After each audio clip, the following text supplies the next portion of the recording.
Opa galera, aqui é Gabi de lebrasilian.com et aujourd'hui on va apprendre à dire si j'étais toi, je ferais quelque chose. Alors la première partie de cette phrase, si j'étais toi, on va dire en portugais se eu fosse você. Se eu fosse você. Répète comigo, se eu fosse você. On ne va pas vraiment rentrer dedans, ça c'est un temps verbal qui n'a pas de correspondant direct en français. En português, c'est l'imperfeito do subjuntivo, imperfeito do subjuntivo. Mais on va plutôt rentrer la deuxième partie qui est très facile, bon, dans une conjugaison qu'on va apprendre aujourd'hui, c'est à la première personne du singulier, donc pour dire eu. Donc, si j'étais toi, je ferais quelque chose. Se eu fosse você, eu faria um passeio de barco. Eu faria um passeio de barco. Je ferais un tour de bateau. Se eu fosse você, eu viajaria mais. Se eu fosse você, eu viajaria mais. Si j'étais toi, je voyagerais plus. Se eu fosse você, eu comeria mais. Se eu fosse você, eu comeria mais. Si j'étais toi, je mangerais plus. Donc la deuxième partie de cette phrase, c'est bien le conditionnel présent en français. Et on trouve son correspondant en portugais dans un temps qui s'appelle futuro do pretérito simples en portugais. Ça, c'est toujours l'indicatif, futuro do pretérito simples. Tu n'as pas vraiment besoin d'apprendre les temps verbaux, les noms du temps verbaux, mais la bonne partie de ces temps verbaux, c'est que quand tu le dis, quand tu les parles à la première personne, en fait, tu ne fais qu'ajouter deux lettres au verbe. Donc, disons par exemple, on vient de dire je mangerai plus, eu comeria mais.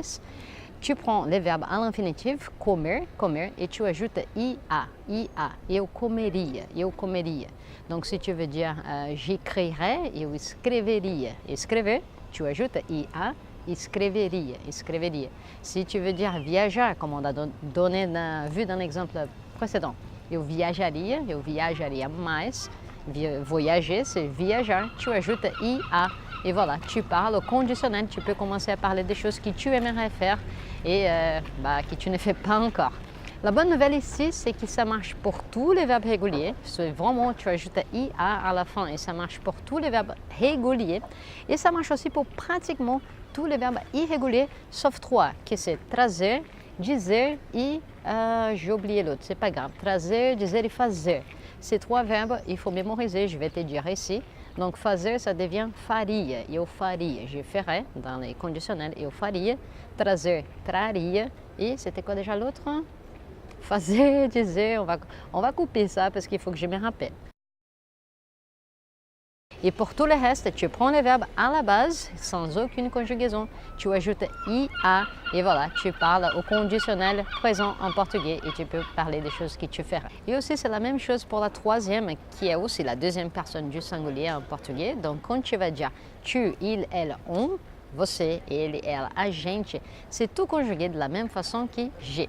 Donc, si tu as appris à dire que je ferais quelque chose, eu faria, eu comeria, eu dançaria, tu sais aussi dire que tu, il, elle ferait quelque chose. En portugais, você faria, ele faria, ela faria, a gente faria, ele viajaria, ela comeria, você dançaria, eu compraria. C'est la même chose. Donc ça, c'est vraiment bien. Maintenant, tu peux parler de toutes les choses que toi et les personnes autour de toi aimeraient faire en portugais aussi. Então, como sempre, vamos praticar. Vas-y et écris dans les commentaires quelques phrases. Qu'est-ce que tu ferais si tu étais quelqu'un d'autre? Si eu fosse você, si j'étais toi, Gabi, je ferais quoi? Vas-y et laisse-moi dans les commentaires quelques exemples et comme ça tu peux pratiquer, que c'est le but toujours avec ces vídeos.